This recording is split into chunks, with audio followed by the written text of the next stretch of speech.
తెలుగు చిత్ర పరిశ్రమలో comedy villain గా fish Venkat ఒక ప్రత్యేక స్థానం సంపాదించుకున్నారు. విలన్ గ్యాంగ్ లో ఉంటూనే తనదైన స్టైల్లో కామెడీని పండిస్తూ ప్రేక్షకులను నవ్వించారు.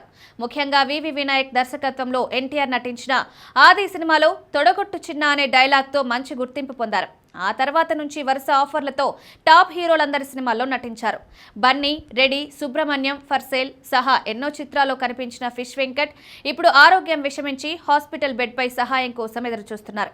ఓ ప్రైవేట్ ఆసుపత్రిలో వెంటిలేటర్ పై చికిత్స పొందుతున్నారు ఫిష్ వెంకట్. గత 9 నెలలుగా కిడ్నీ సమస్యలతో డయాలసిస్ తీసుకుంటున్న వెంకట్ ఇటీవల మళ్లీ తీవ్ర అస్వస్థతకు గురయ్యారు. ప్రస్తుతం ఎదుటి వ్యక్తిని కూడా గుర్తుపట్టలేని స్థితికి ఆయన చేరుకోవడంతో వారి కుటుంబ సభ్యులు కన్నీరు మున్నీరుగా విలపిస్తున్నారు. ఆసుపత్రి ఖర్చులు భరించలేమని సాయం చేయాలని దాతలను విజ్ఞప్తి చేస్తున్నారు. ఇందుకు సంబంధించిన వీడియోలు సోషల్ మీడియాలో వైరల్ అవుతున్నాయి. 4 ఏళ్ల క్రితం మద్యం కారణంగా షుగర్, కాలు ఇన్ఫెక్షన్ వచ్చాయి. ఆ సమయంలో సినీ ప్రముఖులు, దాతలు కలిసి సాయం చేయడంతో ఆయనకు శస్త్రచికిత్స జరిగి ప్రాణాలు దక్కాయి. ఆపరేషన్ తర్వాత సినీ అవకాశాలు తగ్గిపోవడంతో వెంకట్ కుటుంబం ఆర్థికంగా కష్టాల్లోకి వెళ్ళింది.